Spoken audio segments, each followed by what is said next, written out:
You ask Tiger to solve. This deals with linear equations with one unknown. The final result is x equals 25. Let's solve it step by step. Isolate the x. Multiply both sides by inverse fraction 5 over -4. Move the negative sign from the denominator to the numerator.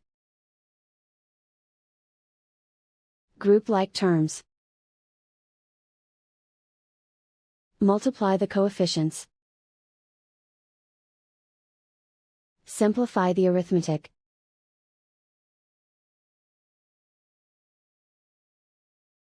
Move the negative sign from the denominator to the numerator.